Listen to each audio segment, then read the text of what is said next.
오늘 창세기 4장 1절 말씀에 보면 아담이 그의 아내 하와와 동침하매 하와가 임신하여 가인을 낳고 이르되 내가 여호와로 말미암아 등남하였다 하니라. 여러분 3장에 보면 아담과 하와가 쫓겨나죠. 에덴 동산에서. 왜 쫓겨납니까? 죄로 말미암아서. 하나님의 말씀을 거역하여서 쫓겨납니다. 그리고 어느 정도 세월이 흐르는지 잘 모르겠지만 이 하와가 등남하였는데 뭐라고 고백합니까? 여호와로 말미암아. 다시 말해서 하나님의 은혜로 내가 지금 등남하였다. 그리고 가인을 낳고 또 누구를 낳아요? 가인과 아벨을 낳아요. 여러분 보세요. 2장 말씀을 같이 한번 읽겠습니다. 그가 또 가인의 아우 아벨을 낳았는데 아벨은 양치는 자였고 가인은 농사하는 자였더라. 여러분, 가인은 뭐 하는 사람이에요? 농사꾼이에요. 아벨은요? 육축업을 하는, 양을 치는 그런 일을 했어요. 그런데 또 어느 세월이 흘렀는 것 같아요. 3절에 보니까 세월이 지난 후에 가인은 땅의 소산을 가지고 아벨은 양의 첫 새끼와 그 기름을 가지고 두 사람이 누구 앞에 갔어요? 하나님 앞에 간 거예요. 하나님 앞에 자기들이 열심히 가꾸고 키운 그 재물을 하나님께 드리려고 순수한 마음으로 주님 앞에 갔다라는 거예요. 그런데 황당한 일, 놀라운 일이 발생합니다. 가인의 재물은 받지 않으시고 아벨의 재물만 받으시는 거예요. 여러분, 이 가인이라는 이름의 뜻은 카인인데요, 어떤 그 소유, 얻음, 이런 의미가 있어요. 아벨은 헤벨이라는 히브리어인데 숨, 수증기, 증기, 무상, 허무, 이런 의미가 있어요. 아마도 하와가 아담이 이름을 지으면서 자녀들의 이름 지을 때 함부로 짓지 않잖아요, 그죠? 아벨이 아마도 무상, 허무라는 이름 때문에 숨이 금방 사라지잖아요. 그래서 아벨이 빨리 죽었을 수도 있을 것 같아요. 여튼 이 가인은 소유, 얻음의 이름의 뜻이 있는데 의외로 하나님께서 가인의 재물은 받지 않으시고 아벨의 재물만 받으셨다라는 겁니다. 여러분, 이 대목을 읽으면서 궁금하신 적 없습니까? 왜 가인의 재물은 안 받고 아벨의 재물만 받으시는 걸까? 다시 말하면 소재와 번제입니다. 그렇죠?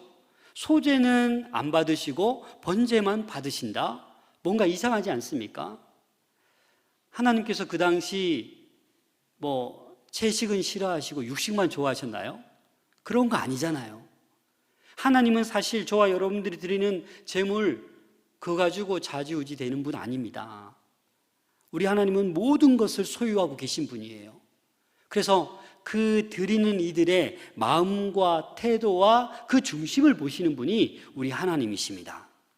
그래서 오늘 본문을 가만히 보면 왜 가인의 이 소산물은 받지 않았을까?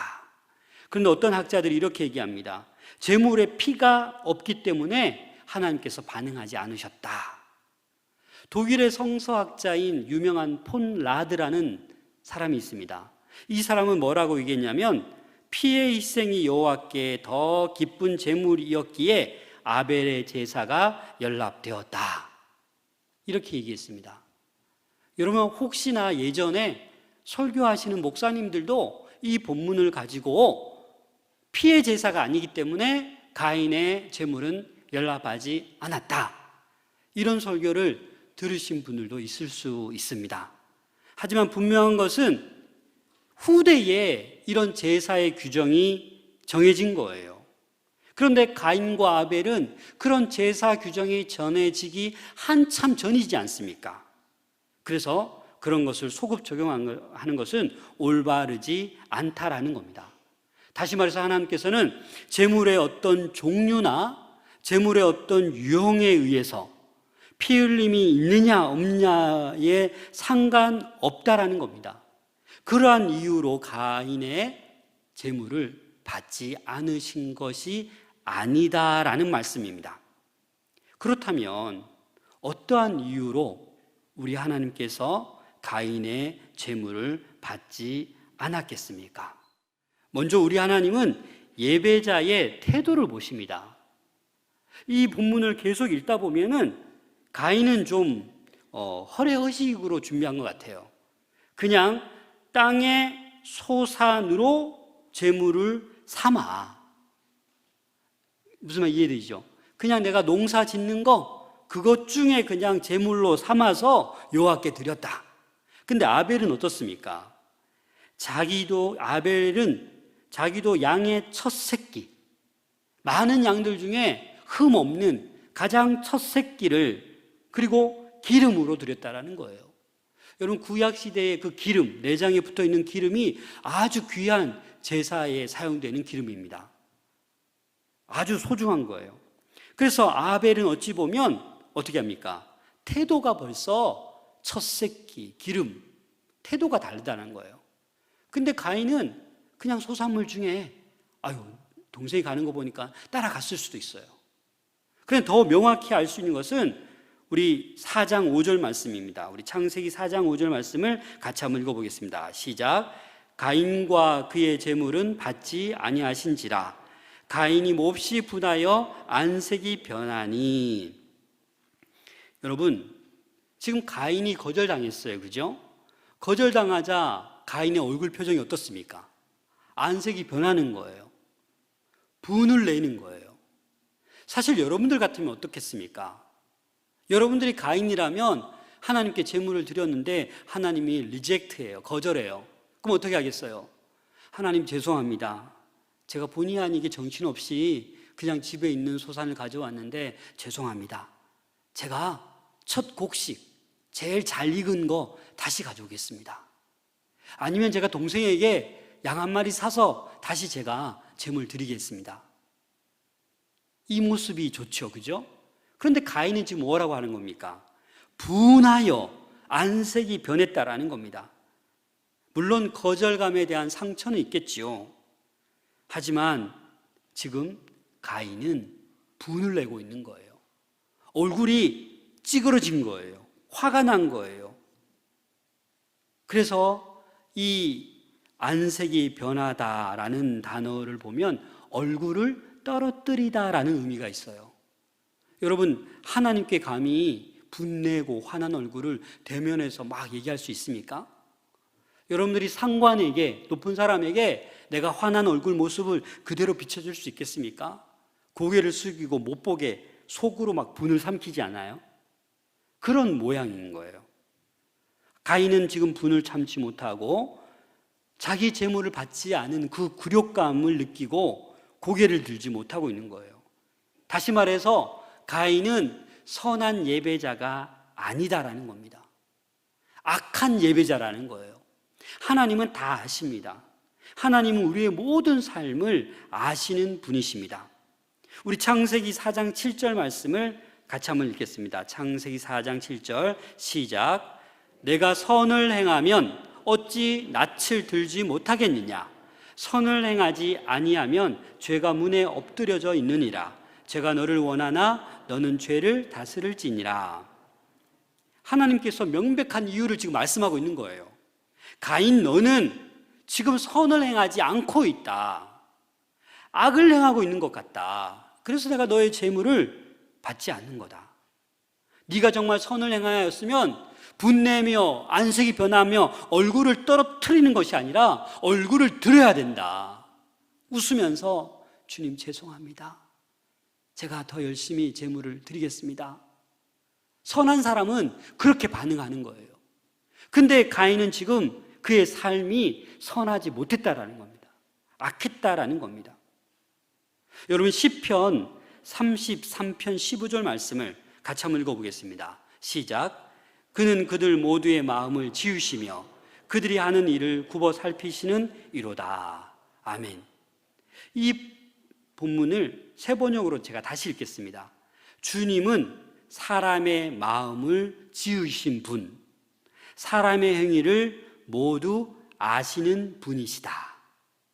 여러분, 하나님은요, 저와 여러분들의 마음을 지으신 분이에요. 그래서 우리 모두의 행위를 다 아시는 분이에요. 아멘. 그래서 하나님은 벌써 가인이 재물을 가지고 오기 전부터 어떻게 농사를 지었는지, 어떤 삶을 살았는지 다 아셨다라는 겁니다. 이사야 1장 13절에 보면 헛된 재물을 다시 가져오지 말라. 분향은 내가 가증히 여기는 바요. 월삭과 안식일과 대회로 모이는 것도 그러하니 성회와 아울러 악을 행하는 것을 내가 견디지 못하겠노라. 하나님께서 뭐라고 말씀하시는 겁니까? 야, 더 이상 헛된 재물을 가지고 오지 마라. 너희가 안식일에 오히려 악을 행하는 거 내가 견디지 못하겠다. 왜 그렇게 살아가냐? 왜 헛된 제물로 나에게 바치느냐? 그렇게 말씀하고 있는 겁니다. 여러분, 마태복음 5장 23절부터 24절 보면 그러므로 예물을 제단에 드리려다가 거기서 내 형제에게 원망 들을 만한 일이 있는 것이 생각나거든 예물을 제단 앞에 두고 먼저 가서 형제와 화목하고 그 후에 와서 예물을 드리라. 여러분, 너무나도 잘 아는 말씀 아닙니까? 왜 이렇게 말씀하는 겁니까? 예수님께서 다른 형제에게, 다른 이웃에게 원망 들을 만한 일을 네가 했거든, 생각나거든, 용서를 구하고 화해하고 와서 예물을 드려라. 다시 말해서 그렇게 예배를 드리라 라는 말씀입니다. 사랑하는 여러분, 하나님은 재물도 받으시고 거절하기도 하지만 더 중요한 것은 우리의 삶을 보신다라는 말씀입니다. 여러분, 오늘 본문을 가만히 보면 아벨과 그의 재물이라고 말하고 있습니다. 아벨과 그의 재물은 받으시고 가인과 그의 재물은 받지 아니하였다. 그러니까 재물과 그 한 사람 같이 묶어서 예배를 받으시는 거예요. 맞죠? 그래서 우리가 일주일이 여러분 몇 시간입니까? 하루에 24시간 7일 168시간입니다. 맞죠? 그런데 주일에 1시간만 나와서 예배드리고 167시간을 자기 멋대로, 자기 마음대로 살아가는 거예요. 그래서 주일날 1시간 주님 앞에 나와서 찬양하고 기도하고 예배하고 헌금하고 하나님이 선과 악을 다 아시는 분이에요. 너희가 어떻게 일주일 동안 살아간 거 나 다 안다라는 거예요. 형제들과 맨날 싸우고 원망만 듣고 그렇게 예수 믿지 않는 지체들보다 더 잘 못 살아놓고 주님 앞에 나와서 그렇게 예배를 드리는 거 나 못 받겠다라는 거예요. 히브리서 11장 4절 말씀입니다. 같이 한번 읽어볼까요? 믿음으로 아벨은 가인보다 더 나은 제사를 하나님께 드림으로 의로운 자라 하시는 증거를 얻었으니. 여기까지. 여러분, 아벨은 뭘로요? 믿음으로 가인보다 더 나은 제사를 드렸어요. 그래서 의로운 자였어요. 다시 말해서 아벨은 선한 의로운 예배자였다라는 겁니다. 그래서 그의 예물을 받으셨습니다. 요한일서 3장 12절입니다. 같이 한번 읽겠습니다. 시작. 가인같이 하지 말라. 그는 악한 자에게 속하여 그 아우를 죽였으니. 어떤 이유로 죽였느냐? 자기 행위는 악하고 그의 아우의 행위는 의로움이라. 이 가인은 벌써 악한 예배자였어요. 그래서 거절당하자마자 동생을 살인하려고 했던 겁니다. 이 가인의 모습이 사실 우리 인간의 모습입니다. 중호심의 원형입니다. 시기심, 질투, 분냄, 살인하고 싶은 충동, 거짓, 위선, 이런 가인의 모습이 우리의 본성일 수 있습니다. 이 본성 그대로 신앙생활하면서 주님께 예배드리려고 하는 것, 하나님께서 합당하지 않다라고 합니다. 온전한 믿음으로 의로움의 행위로 드리는 그 예배를 우리 하나님께서는 기뻐 받으신다라는 말씀입니다. 창세기 4장 9절 말씀입니다. 여호와께서 가인에게 이르시되 내 아우 아벨이 어디 있느냐? 그가 이르되 내가 알지 못하나이다. 내가 아우를 지키는 자니이까. 여러분, 8절에 보면 가인이 누구를 죽였어요? 아벨을 죽였어요. 하나님 다 아시고 지금 질문하는 거잖아요. 그죠? 다 아시고 아벨아 어디 갔지? 가인을 찾으시는 거예요. 가인아, 아벨 아우가 어디 있느냐? 그렇게 질문하자 뭐라고 얘기합니까? 내가 아벨을 지키는 자입니까? 난 모른다라는 거예요. 여러분, 요즘 보면 살인자들 가운데 자기가 살인해서 붙잡혀 놓고 뻔뻔스러운 모습 보죠. 그죠? 자기 잘못 없다고. 그런 기사나 여러분 방송 보셨잖아요. 왜 그렇습니까? 자기가 살인해놓고 나 몰라라 하는 건 뻔뻔한 거예요. 그런데 여러분 가만히 생각해 보세요. 여러분 신앙생활하면서 상처를 받습니까? 상처를 주십니까? 모든 성도들이 제가 볼 때는 상처를 받기도 하고 상처를 주기도 합니다. 맞죠? 아마 여러분들 가운데 신앙생활하면서 목사님 저는 상처받은 적이 한 번도 없어요. 저는 성도들에게 상처 준 적 한 번도 없어요. 라는 분은 정말 대단하신 분이에요. 예수님 같은 분이세요. 나도 모르게 우리는 신앙생활 하다 보면 상처를 주기도 하고 상처를 받기도 합니다. 하나님이 물으십니다. 아무개 집사야, 그 모 집사 어디 있느냐? 저 모르는데요? 제가 뭐 그 집사 지키는 사람입니까? 근데 알고 보니까 그 어떤 집사가 어떤 집사의 그 상처를 너무 심하게 받아서 교회를 떠난 거예요. 더 나가서 하나님을 등진 거예요. 내가 세상에 교회 다니다 보니까 이렇게 상처 주는 사람이 있네.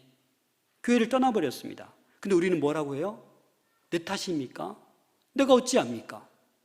그렇게 우리는 신앙생활을 하고 있다는 겁니다. 이 가인의 뻔뻔스럽게 거짓말하는 거 내가 어떻게 아냐고. 하나님 다 아시는데. 사랑하는 여러분, 하나님은 다 아십니다. 그래서 우리가 믿음으로 온전한 예배를 드리기 위해서는 상처 주지 말아야 돼요. 성도들 간에 그래서 성령 충만함으로 예배가 회복되어야 되는 거예요. 다른 거 이전에 여러분 예배가 회복되면 얼굴이 밝아집니다. 가인처럼 분내하며 인상 쓰지 않아요. 안색이 변하지 않아요. 예배의 성공자, 의로움으로 행위로 삶으로 예배를 드리는 사람은 그 예배의 능력이 있어요. 감격이 있어요. 옆에 사람 상처 주지 않습니다. 사랑하는 여러분, 하나님이 받으시는 예배의 성공자들이 다 될 수 있기를 소망합니다. 히브리서 11장 6절 말씀입니다. 다 같이 한번 읽어볼까요? 시작. 믿음이 없이는 하나님을 기쁘시게 하지 못하나니 하나님께 나아가는 자는 반드시 그가 계신 것과 또한 그가 자기를 찾는 자들에게 상 주시는 이심을 믿어야 할지니라. 아멘. 믿음이 없이는 어떻게 해요? 하나님을 기쁘시게 할 수 없습니다. 그래서 하나님께 나아가는 자는 하나님이 계신다라는 사실을 꼭 기억하셔야 합니다. 이 예배당에 하나님 계십니다. 영으로 함께 하십니다. 내 옆에 있는 성도님 한번 바라보세요. 옆에 있는 성도님 저 보지 마시고. 하나님 계십니까? 안 계십니까? 보이죠? 저와 여러분들은 하나님의 창조물이에요. 하나님이 형상대로 지음받은 저와 여러분들입니다. 그래서 모든 사람들 속에는 하나님의 형상이 있는 거예요. 하나님이 그 안에 계신 거예요. 내가 함부로 대하고 함부로 상처 주고 함부로 말할 수 없는 상대방이 바로 같이 신앙생활하는 우리 성도의 모습입니다. 하나님이 기뻐하시는 예배자는 믿음이 있는 사람입니다. 오늘 본문에도 반드시 그렇게 했습니다. 가인의 재물, 아벨의 재물 이렇게 나누지 않았어요. 아벨과 그 재물, 가인과 그 재물 하나로 보셨다라는 겁니다. 사랑하는 여러분, 예배의 회복을 통하여, 예배의 능력을 통하여 여러분들이 가정과 직장과 사업장으로 가서 악을 물리쳐야 되는 줄로 믿습니다. 그래서 우리는 예배 가운데 축도를 제가 마지막에 하잖아요. 그죠? 이 축도의 의미는 여러분 이제 예배를 마쳤습니다. 빨리 가서 식사하시고 빨리 집으로 돌아가세요. 이게 아니에요, 여러분. 축도하기 전에 예배 나가면 안 됩니다, 여러분. 축도는 뭐냐면 하나님의 복을 제가 대신해서 비는 거예요. 근데 그 복이 뭐냐? 여러분, 지금 이 예배당에서 예배는 마쳤지만 이제 여러분 삶의 자리로 돌아가십시오. 가정으로 가십시오.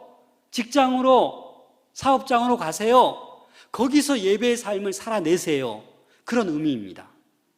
그래서 예배는 우리가 168시간 동안 그 1시간만 이 예배드는 이게 예배가 아니라 이 예배의 은혜를 충만하게 누리시고 찬양을 하나님께 올려드리고 기도를 올려드리고 충만히 은혜를 받으시고 이제 진짜 예배가 시작되는 거예요. 어디 가서? 세상에 가서. 그렇게 살아내셔야 하나님의 나라가 확장되는 거예요. 그런 성령 충만한 환한 모습으로 세상에 가서도 그렇게 살아내셔야 믿지 않는 자들이 왜 저 양반은 저렇게 웃지? 울어야 되는데 왜 웃지? 화내야 되는데 왜 웃지? 왜요? 예배의 삶을 사니까. 성령 충만하니까 그렇게 살아가는 것입니다. 사랑하는 여러분, 아벨처럼 선한 예배자 될 수 있기를 소망합니다. 그런데 안타까운 것은 날이 갈수록 예배가 공연장처럼 변해갑니다. 쇼처럼 변해갑니다. 예배의 주인공은 하나님이신데 성도들이 자기 중심으로 왜 예배가 지루하지? 왜 재미있지 않지? 왜 감동이 없지? 왜 이렇게 불편하지? 인간 중심으로 자꾸 예배를 만들어 가려고 하는 거예요. 여러분, 예배가 공연입니까? 여러분, TV에서 볼 수 있는 쇼가 예배입니까? 아니지 않습니까? 예배의 주인은 하나님이십니다. 우리는 온전히 하나님께 집중해서 마음을 다해 예배 드릴 때 그 예배를 우리 하나님께서 받으십니다. 제가 설교할 때 예화를 안 쓰는 건 아니지만 좀 자제하려고 노력합니다. 사실 예화를 잘 쓰는 게 최고의 훌륭한 설교가지요. 그래서 저는 이렇게 느끼는 게 예화 한번 쓰면 설교 내용은 기억하지 못하고 예화만 기억하세요. 너무 아쉽더라고요. 여러분들 예화나 모든 설교 말씀이나 다 기억하셔야 됩니다.